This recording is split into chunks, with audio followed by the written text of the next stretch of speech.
J'avais l'impression d'être dans un champ de cannabis. Alors, j'ai jamais été dans un champ de cannabis. En fait, c'était la locataire qui était ici, qui m'explique que ça fait 1 heure qu'elle fait le ménage. Il a escroqué ce jeune étudiant de 1 100 € en liquide. Je pense qu'il n'était même pas allemand, je pense qu'il ne travaillait pas pour l'ambassade. Bon bref, gros mytho. Mon couple de locataires a eu très peur et a passé une mauvaise soirée, un mauvais séjour.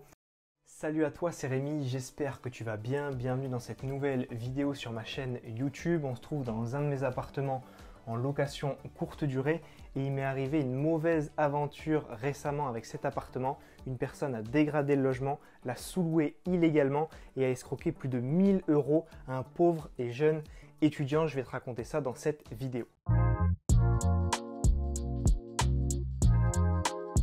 Cet appartement, c'est mon premier micro-logement que j'ai fait rénover, que je loue en location courte durée, qui est très rentable. J'ai pas mal de recul maintenant dessus parce que ça fait près de 3 ans qu'on l'a mis en location courte durée.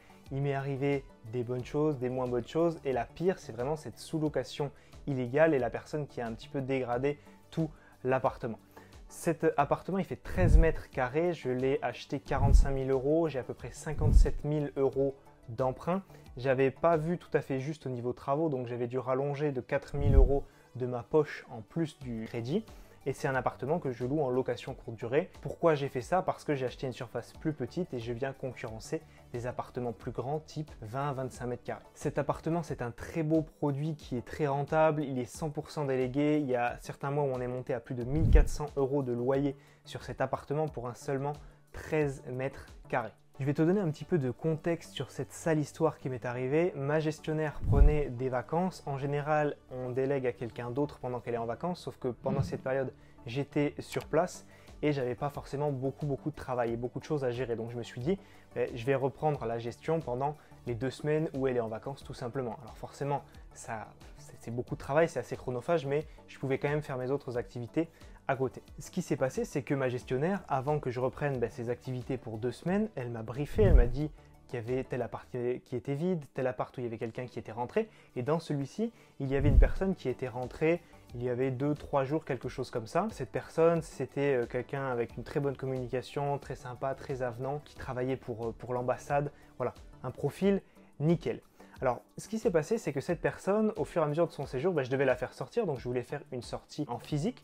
Je lui demande quand est-ce qu'elle sort, elle me demande si elle peut réserver 2 ou 3 nuits de plus. Donc jusque-là, rien d'anormal, je me dis ok, il n'y a pas de problème, je vais lui bloquer les nuits sur Airbnb, et puis je vais venir chercher l'argent des nuitées directement chez lui, donc dans l'appartement. Donc en fait, ce qui s'est passé, c'est que je suis arrivé à la porte d'entrée qui se trouve juste là-bas. Donc je suis arrivé, j'ai demandé à la personne, j'ai toqué parce qu'elle m'avait dit passez vers 11 h. Je suis arrivé, je suis allé à la porte d'entrée et là, déjà bizarre. Bizarre, la personne sort torse nu, un peu comme si elle venait de se réveiller, un peu bizarre, sachant que le profil, dans ma tête, c'était plus costard cravaté, ambassade, etc., gros travail, etc. Alors qu'à 11 h, elle était là, j'avais l'impression qu'elle venait de se lever. Bref, au final, je récupère mes sous et puis je m'en vais. Alors là, ça peut paraître un peu bizarre, mais sur le coup, je me suis dit, j'ai peut-être pas bien compris. Il m'a dit qu'il partait à l'ambassade après parce qu'il travaillait très tard, il rentrait à 22 h le soir. Bref, les histoires de chacun et comment chacun gère sa journée. Voilà. Peu importe. Ce qui se passe, c'est qu'un petit peu plus tard, il devait sortir de l'appartement tout simplement parce qu'il avait réservé 2 ou 3 nuits de plus. Et ce qui s'est passé, c'est que je lui ai envoyé un message pour convenir d'une heure de sortie. Moi, je ne l'avais pas vu en physique à l'entrée. J'avais envie de le voir en physique à la sortie. Et donc, on convient d'une heure, d'un jour pour que je puisse me rendre disponible. Et là, bizarrement, il me dit la veille, je crois, qu'il ne pourra pas finalement sortir à 8 h ou 9 h le lendemain matin parce que je pouvais me rendre disponible pour cette heure-là, mais qu'il allait quitter le logement à 4 h du matin pour aller prendre un avion, rentrer très vite en Allemagne parce que sa femme avait des soucis de santé, ce genre de choses-là. Donc là, je me dis, c'est pas grave, je lui explique la procédure pour laisser les clés avec la boîte à clés, je lui explique bien qu'il faut laisser le logement dans un bon état, etc. Mais encore une fois, là, quand je te le raconte, tu peux te dire, ah ouais, il y a forcément un loup. Je me doutais de rien du tout parce que c'était quelqu'un qui avait une très bonne communication et à chaque fois, il avait des excuses pour tout. Et petit détail en plus, ce qu'il me dit, c'est qu'il a fait passer exprès une entreprise de ménage, de nettoyage, payé par l'ambassade pour que le logement soit nickel. Vraiment, moi je me dis, j'ai eu le locataire parfait. Je sais que le lendemain, j'ai d'autres locataires qui arrivent en fin de journée. Donc j'y vais le matin pour récupérer les clés et pour faire un brin de ménage. Mais en même temps, j'arrive en me disant, tout va être fait. J'arrive dans l'appartement. Les poubelles qui étaient là étaient pleines. Donc là, c'était plein, c'était dégueulasse. Rien n'avait été sorti. Après, au niveau rangement, c'était un carnage. Ici, j'ai retrouvé des traces de café qui avaient dégouliné en fait sur le mur depuis le lit tout en haut. Donc ça, c'était vraiment, voilà, c'était affreux.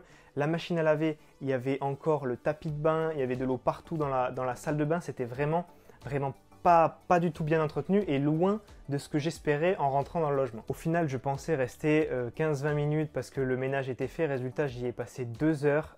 J'ai oublié un détail aussi qui était très important. Quand j'ai ouvert l'appartement, ça sentait le cannabis à fond. C'est-à-dire que j'avais l'impression d'être dans un champ de cannabis. Alors, j'ai jamais été dans un champ de cannabis, mais c'était vraiment une odeur hyper forte.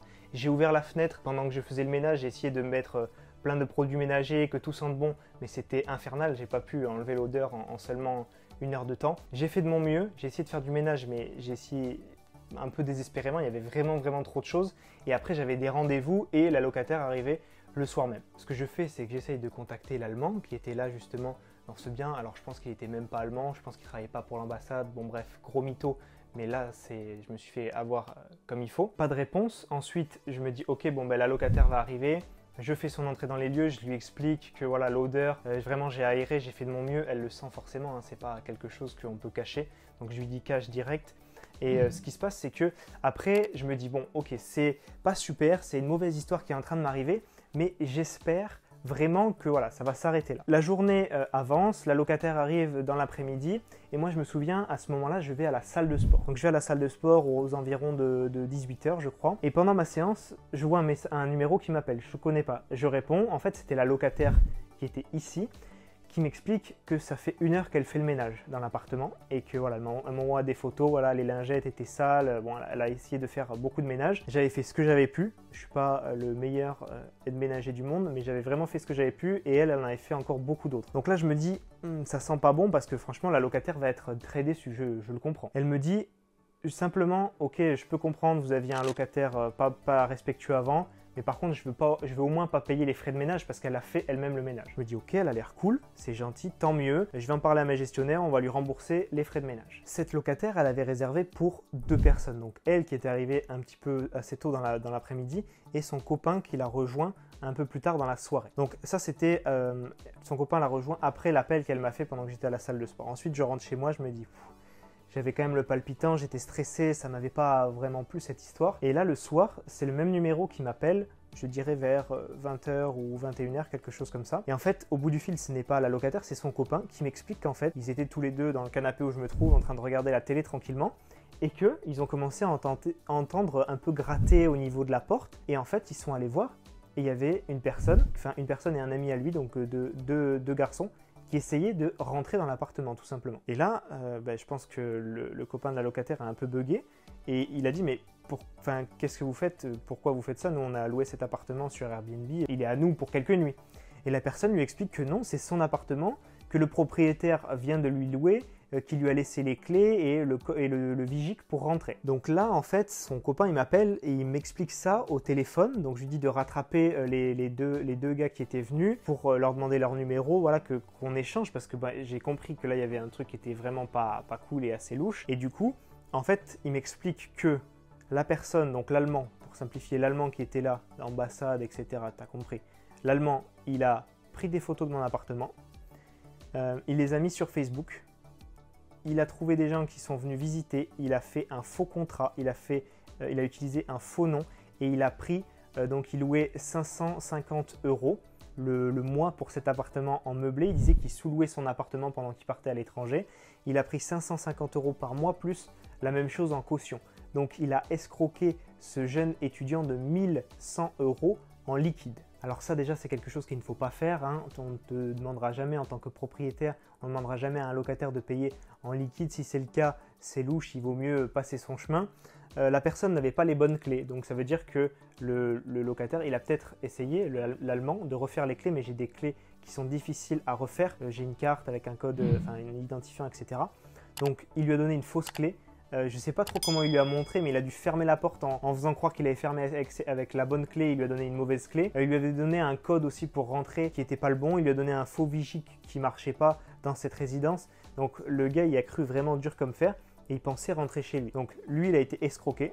mon couple de locataires a eu très peur et a passé une mauvaise soirée, un mauvais séjour, ce que je peux comprendre. Vraiment, très mauvaise histoire. Après, moi personnellement, à part beaucoup de stress, ce qui est quand même pas négligeable, hein, mais j'ai pas perdu d'argent, il m'a payé les nuits qu'il me devait. J'ai quand même eu l'appartement un peu dégradé. Donc après, ce que j'ai fait, c'est qu'après ce couple, j'ai bloqué une nuitée, je crois, pour que une entreprise de ménage vienne faire un gros coup de ménage partout dans l'appartement. Voilà ce qui s'est un petit peu passé par la suite. Cette très mauvaise expérience, j'ai pas de chance, elle m'est arrivée quand j'étais tout seul à devoir gérer cet appartement. Ma gestionnaire était en vacances, elle était je ne sais où au soleil et tant mieux pour elle, elle a raison de prendre des vacances. Mais j'étais pas bien du tout et je suis bien content de déléguer la partie gestion locative à 100%. Il n'arrive pas ce genre d'histoire tous les mois, encore heureux, mais au moins je suis content parce que je n'ai pas à gérer des petites histoires, des petits soucis à l'année, c'est ma gestionnaire qui s'en occupe. Je te passe les détails de mon appartement, les photos de mon appartement il avait mis sur Le Bon Coin et sur Facebook, donc ça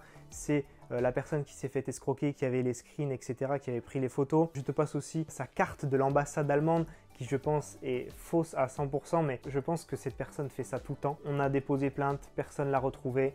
Je pense que son processus est très bien rodé. Les locataires qui étaient là, ce que j'ai fait, c'est que le lendemain, je suis venu sur place, je suis venu les voir, m'excuser, les rassurer. Je leur ai offert quelques petits gâteaux, quelques petites spécialités pour m'excuser. Hein. Je ne pouvais pas faire grand chose d'autre. Donc je me suis dit au moins ça leur fera plaisir. J'ai fait ce petit geste pour m'excuser. Après je sais que le reste de leur séjour a été un petit peu mieux, mais quand même entaché par cette très mauvaise histoire au début. Ce que ça m'a appris, c'est que déjà je n'accepterai plus les paiements en liquide. Je demanderai des virements parce que c'est beaucoup plus facile de suivre la personne par la suite. Il faut relativiser.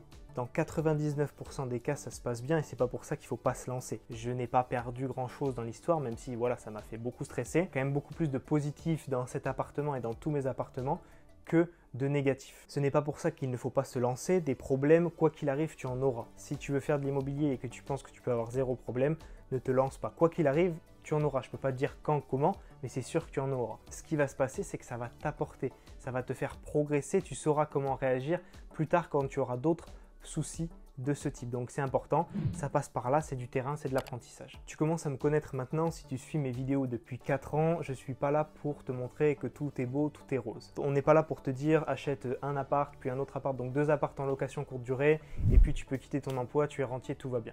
Non, quand il y a des succès, des réussites, je te les montre, et quand il y a des histoires un peu plus sombres, si je puis dire, comme celle-ci, je te la partage aussi, je te montre comment ça se passe. C'est ça la réalité du terrain, et en immobilier, c'est pas tout beau, tout rose tout le temps. Donc j'essaie vraiment d'être transparent avec toi, et c'est pour ça que je te raconte cette histoire, parce que je me dis que peut-être ça pourra te servir, peut-être que tu pourras éviter des soucis avec mes vidéos, avec mes conseils. Ce qu'on fait également, c'est qu'on demande toujours la carte d'identité de la personne lors de son début de séjour. On demande une raison de pourquoi elle vient. On vérifie systématiquement, on essaie de faire au moins l'entrée ou la sortie en physique. Mais voilà, c'est un tout petit problème, ça reste une machine à cash, ça reste un appartement ultra rentable. Je ne regrette pas du tout de le mettre en location courte durée, au contraire, et je continue à le faire. Ne te décourage pas si tu n'as pas encore commencé à investir, je peux t'aider justement à te lancer, je peux te montrer mes techniques, comment éviter certains pièges, comment réussir et être très rentable. Si tu veux aller plus loin avec moi, ce que je te conseille, c'est de rejoindre ma formation. Ma société a été certifiée Calliope et ma formation est éligible à 100% au CPF. Tu as tous les liens en description. J'espère que cette vidéo t'a plu, ce partage d'expérience t'a plu. Si tu as la moindre question ou que tu veux réagir à cette petite histoire, fais-le dans les commentaires juste en dessous. Pense à liker la vidéo et pense à t'abonner à la chaîne pour recevoir mes futures vidéos. Et si tu veux commencer dans l'immobilier de façon 100% gratuite, j'ai créé 1 heure de formation offerte. Tu la retrouves sur le petit carré qui va s'afficher juste ici ou en lien dans la description. On se voit tous les deux de l'autre côté dans ton espace de formation privé. C'était Rémi, à très vite. Ciao, ciao.